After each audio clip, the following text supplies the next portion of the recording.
మౌన పోరాటం మౌన పోరాటం. మార్నింగే వదిన వాళ్ళు వెళ్ళిపోయారంటే అన్నయ్య అమ్మ ఏమీ తినుండరు. మరి వాళ్ళ కోసం క్యారేజ్ ఏమన్నా కట్టారా? ఆల్రెడీ కట్టేసి ఉంచాను. ఎవరైనా వస్తే ఇచ్చి పంపిద్దామని. మరి నేను రాగానే నువ్వు చేయాల్సిన పని క్యారేజ్ నాకు ఇవ్వడం. మా మ్యారేజ్ లైఫ్ ని డిస్టర్బ్ చేసేలా మాట్లాడడం కాదు.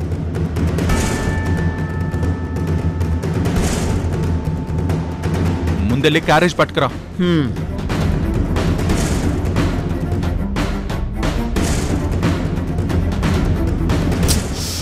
టైం అయిపోతుంది. ఇదిగో బాబు. 10 నక్షత్ర హాస్పిటల్కి వెళ్దాం. అక్కడ పరిస్థితి ఏంటో వదినకి ఎలా ఉందో. రఘురాం నువ్వెక్కడే ఉండు. నక్షత్ర రా. చూసావు మావయ్య, ఇతనికి పెళ్లంతో సరదాలు సంతోషాల కంటే వదిన డెలివరీలు అమ్మ ఆనందాలే ఎక్కువైపోయాయి. అంతేనమ్మా. ఆ దుర్గ కొడుకుల మీద ఏదో గొప్ప మందే చల్లుంటుంది. అందుకే వాళ్ళలా అమ్మంటే పడి చచ్చిపోతుంటారు. అమ్మ మాట దాటరు. నక్షత్ర రా. వస్తున్నా. వెళ్ళు. వాళ్ళమ్మ రూపంతోనే పాప పుడుతుందంట. వెళ్ళు వెళ్ళు. పుడుతుంది ప్రాణం లేని చిన్న దుర్గ.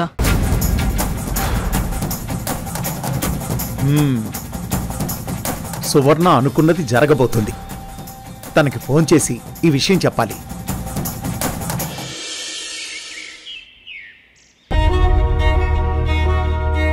అదిగో సార్ వచ్చారు. నమస్కారం అండి. నమస్తే. వీళ్ళు సీతమ్మ దారి నుంచి వచ్చారండి. ఆహా, ఏం కావాలంట? మరేమో వాళ్ళు ఆంజనేయ స్వామి గుడి కడుతున్నారంట. ఇంకా చాలా డబ్బు అవసరం అంట. విరాళం కోసం వచ్చారు. అవును సార్, గుడి చాలా పెద్దగానే కడుతున్నాం. పెద్ద మొత్తంలో ఖర్చు అవుతుంది. అందుకే డొనేషన్స్ కోసం తిరుగుతున్నాం సార్. మీలాంటి పెద్దవాళ్ళైతేనే ఇలాంటి కార్యక్రమానికి సాయం చేయగలరని మీ దగ్గరకు వచ్చాం సార్. ఎంత కావాలంటే? అది మీ ఇష్టం సార్. మీ స్థాయికి తగ్గట్టుగా ఎంత ఇచ్చినా పర్వాలేదు. మీలాంటి వాళ్ళు ఎప్పుడు లక్ష్మీదేవిని లక్షల్లోనే చూస్తారు గాని అంతకంటే కిందికి రారు కదా సార్. ఓహో, అంటే మినిమం 1,00,000, మాక్సిమం అన్లిమిటెడ్ అన్నమాట. ఏదో మీ దయ సార్. ఏమయ్యా, మీకసలేమనిపించదా? ఏంటండి, దేని గురించి?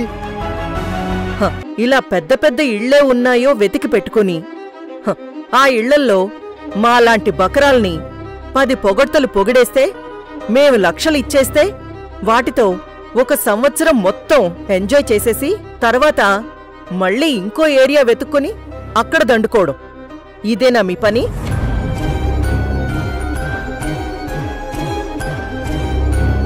మేడం, మీరు చాలా తప్పుగా మాట్లాడుతున్నారు. మేమే ముష్టి వాళ్ళం కాదు. అంత కర్మ మాకు పట్టలేదు. మేము నిజంగానే మా దేవాలయం కోసం వచ్చాము. కావాలంటే మీరొచ్చి చెక్ చేసుకోవచ్చు. మీలాంటి వాళ్ళని చాలా మందిని చూశాను. వెళ్ళండి వెళ్ళండి. మీలాంటి వాళ్ళ కోసమేనా మేము ఇక్కడ సంపాదిస్తున్నది? సార్, మీరు మరీ అంత హీనంగా మాట్లాడకండి సార్. ఇది నిజంగానే దైవ కార్యం సార్. ఈ లాయర్ ఒక 50,000, నేనొక 50,000 ఇచ్చాం సార్.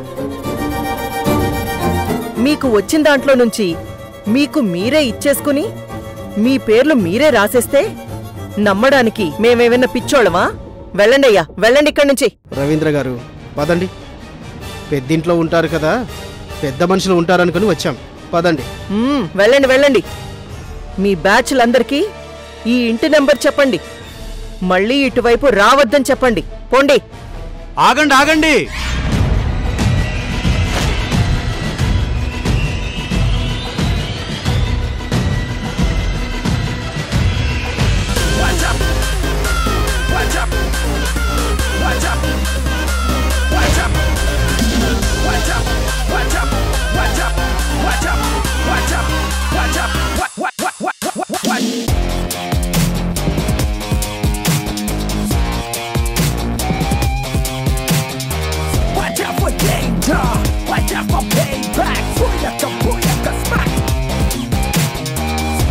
ఏంటి సార్ ఆగమన్నారు? మీరు కూడా తిట్టి పంపిస్తారా? లేదండి, నేను మిమ్మల్ని తిట్టను. మీకు కావాల్సింది ఇచ్చే పంపిస్తాను. రండి. అలా వచ్చి కూర్చోండి. ఏంట్రా సత్తి అలా చూస్తున్నా? వీళ్ళందరికీ కాఫీ తీసిరా. అలాగే అయ్యా. మీరు రండి. ఆగండాయా. వాళ్ళు ఏమడుగుతున్నారు తెలుసా నీకు? నన్ను బావగారు అని పిలవమని చెప్పాను కదా. బావగారు వాళ్ళు ₹1,00,000 డొనేషన్ అడుగుతున్నారు. హనుమంతుని గుడి పేరుతో ఒక బుక్లెట్ ప్రింట్ చేయించుకుని వచ్చారు. నేనంతా విన్నాను. వాళ్ళ గుళ్ళో అభిషేకానికే కదా కావాలి డబ్బులు. ఇస్తే పుణ్యం వస్తుంది.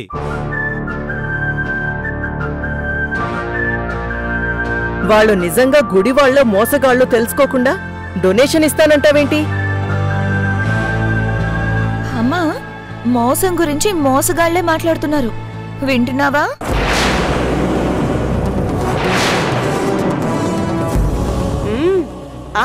వింటున్నా. వీళ్ళు కష్టపడిదంతా సంపాదించినట్టు మాట్లాడుతున్నారు. అంతేనమ్మా, మంది సొమ్ముతో బతికేవాడు మంచితనం గుర్తించలేడు అని వాళ్ళంతే. ఇక వీళ్ళు ఈ జీవితంలో మారరు.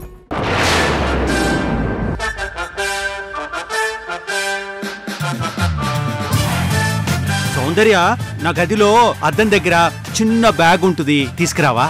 వెళ్ళు. ఒక్క నిమిషం ఉండండి.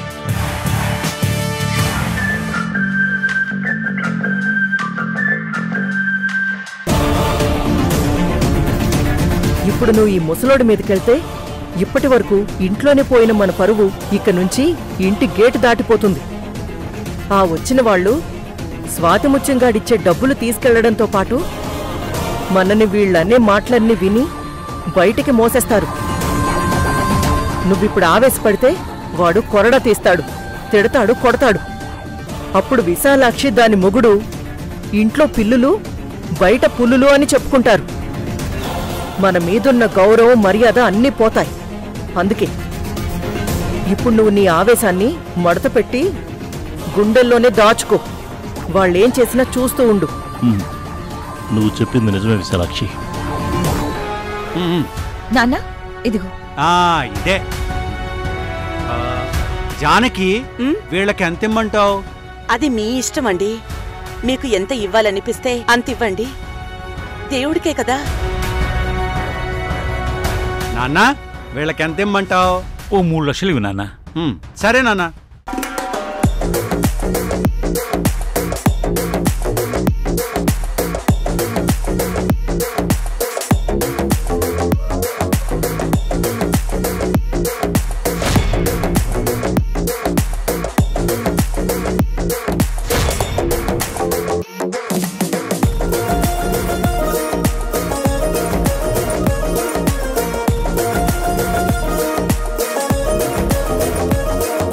వీడి దగ్గరికి చెక్ బుక్ ఎలా వచ్చింది? చెక్ బుక్ వచ్చిందంటే వీడు బ్యాంకుకి వెళ్ళాడా? బ్యాంకు వాళ్ళే తెచ్చిచ్చారా? వాళ్ళే తెచ్చిచ్చుంటారు. లేకపోతే వీళ్ళ మొహాలకి బ్యాంకుకి వెళ్ళటాలా? Never dad. నిశ్చాని విధవా.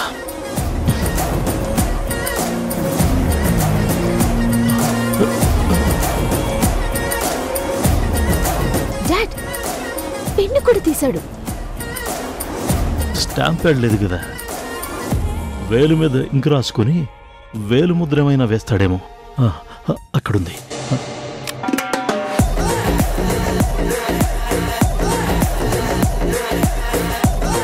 ఇది ఇస్తా. బావుగారు, బావుగారు, ఒక్క నిమిషం. పెన్తో ఏం చేస్తున్నారు? దాన్ని వాడటం మీకు రాదు కదా. ఇదిగోండి స్టాంప్ ప్యాడ్, వేలు ముద్ర వేసేయండి. అనా 3 లక్షలే కదా? అవునరా. మీకు 3 లక్షలు చాలా? తమ దొడ్డ మనసుకి ఎంత అనిపిస్తే అంత రాయండి. ఆ దేవుడి చిత్తమని సంతోషిస్తాం. అలాగేనయ్యా, సంతోషిస్తాం. బావుగారు, పెన్తో ఏం చేస్తున్నారు? మీకు దాన్ని వాడటం రాదు కదా, నేను రాసి పెట్టనా? ఎందుకంటే చెక్కు బుక్ మీద పిచ్చి గీతలు గీయకూడదు, బ్యాంకు వాళ్ళు ఒప్పుకోరు. మహేంద్ర, నేను ఏం చేస్తానో నీకు తెలీదు. ఇప్పుడు నువ్వు చూసి తెలుసుకో. చూడు.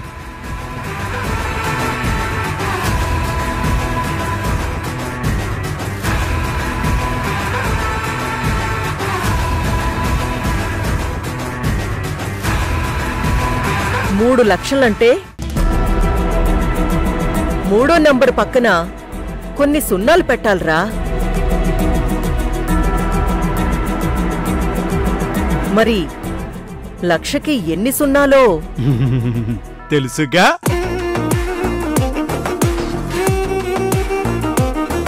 1 2 3 4 5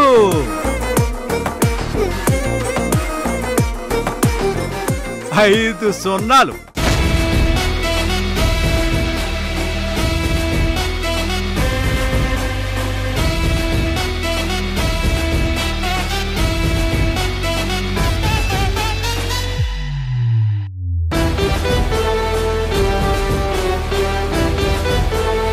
అమ్మా, నాన్న చక్కగా రాసేస్తున్నాడు. తాతయ్య, నాన్న రాస్తున్నాడు తాతయ్య.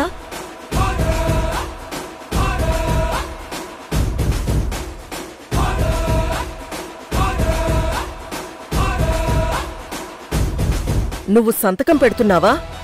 మరి చెక్కు మీద సంతకం పెట్టాలి కదా విశాలాక్షి.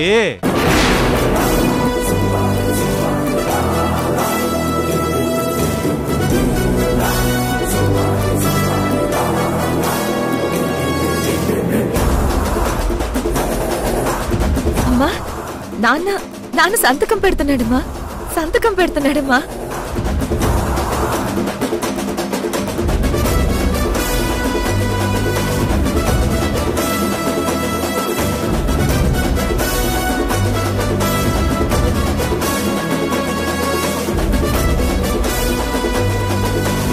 దుర్గా, నా భర్తనెంతగా మార్చావు, నా ఇంటికొచ్చే పుణ్యం కట్టుకున్నావు.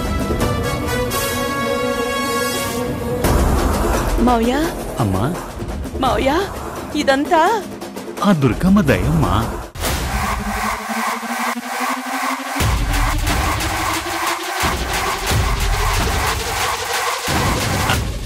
అంటే ఆ విజయవాడ కనకదుర్గమ్మ దయమ్మా.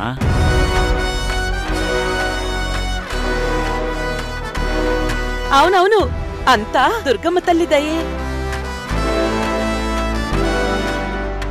ఇది ఎవరి పేరు మీద రాయాలో మీరు రాసుకోండి. ఇంకెవరి పేరు మీదండి? ఆ స్వామివారి దేవాలయం పేరు మీదే.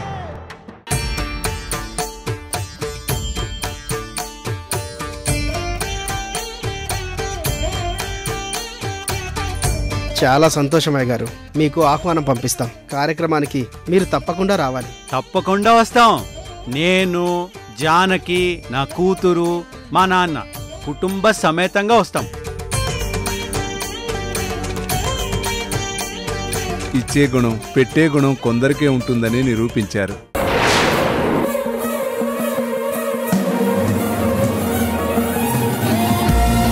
చాలా సంతోషం అయ్యా. వెళ్ళొస్తామయ్యా. ఉండండి, కాఫీ తాగెళ్తురు గాని.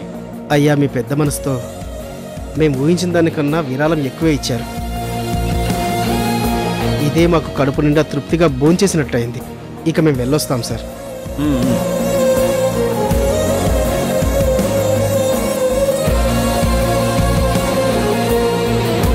నువ్వు సంతకం నేర్చుకుని దాన్ని ఒక చెక్కు మీద రాసేసినంత మాత్రాన ఆ చెక్కు చెల్లదు, బౌన్స్ అయిపోతుంది.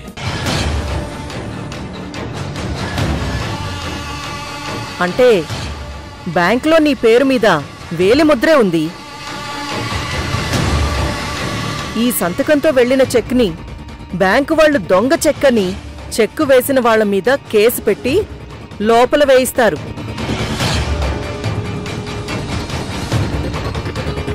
పెద్ద బిల్డప్ గా చెక్కిచ్చేశావు. రేపు ఆ గుడి వాళ్ళందరూ వచ్చి నీ మీద గొడవకి దిగుతారు, పరువు మొత్తం తీసేస్తారు.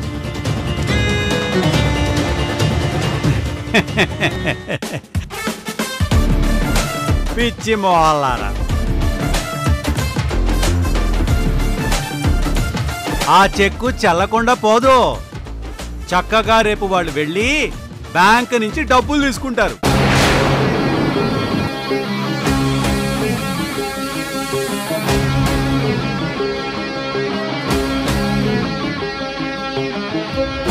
ఎలా తీసుకుంటారు? అలా తీసుకోవాలంటే నువ్వు బ్యాంకుకెళ్ళి నీ సంతకం అప్డేట్ చేయించాలి. ఇక నుంచి నాది వేలుముద్ర కాదు, సంతకమని అక్కడ నువ్వు సంతకాలు చేయాలి. చూడు మహేంద్ర, అవన్నీ వాడు ఎప్పుడో చేసేశాడు.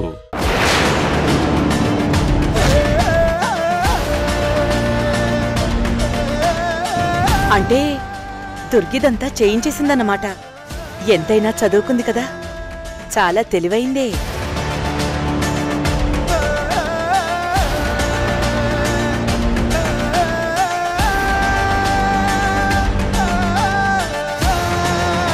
ఏంటి మహేంద్ర, మన్ను తిన్న పాములా అలా అయిపోయేంటి? అవును, నేను, జానకి, నాన్న అందరం బ్యాంకుకు వెళ్ళి సంతకం పెట్టి నా పేరు మీద మీ దగ్గరున్న చెక్కు బుక్కు దొంగతనం జరిగిందని చెప్పి కొత్త చెక్కు బుక్కు తీసుకున్నాం.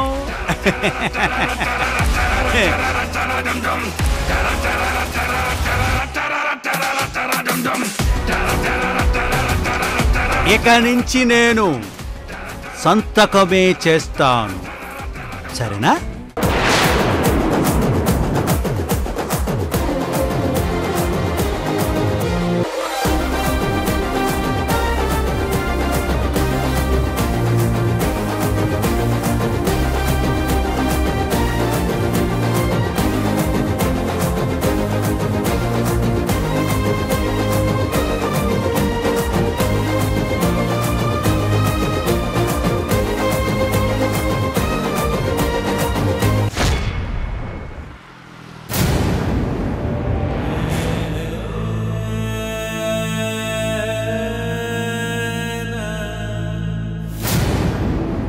బేబీ కడుపులోనే చనిపోయి పుట్టింది.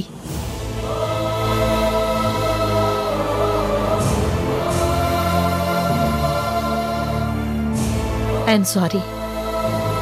అతి కష్టం మీద అవంతిని బ్రతికించగలిగాం.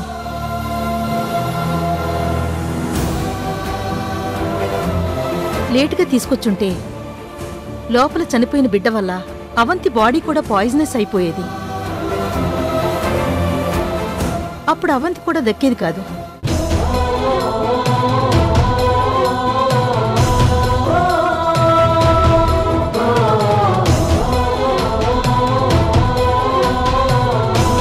మేడం, మీరు వెళ్ళి అవంతి గారిని చూడొచ్చు.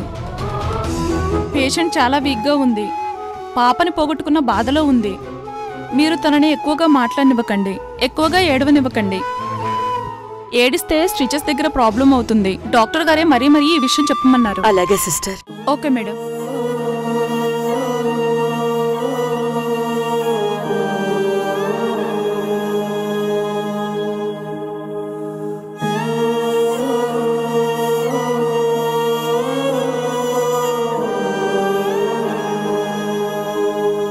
ద్వారకా, రా వెళ్దాం.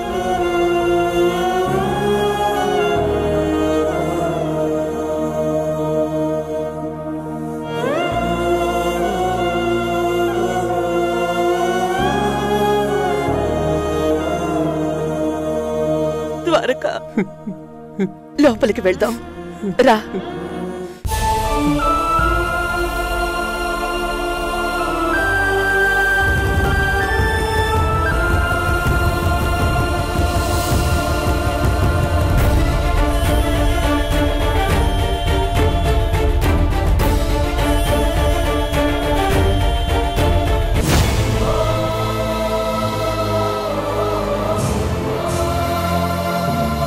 అవంతి,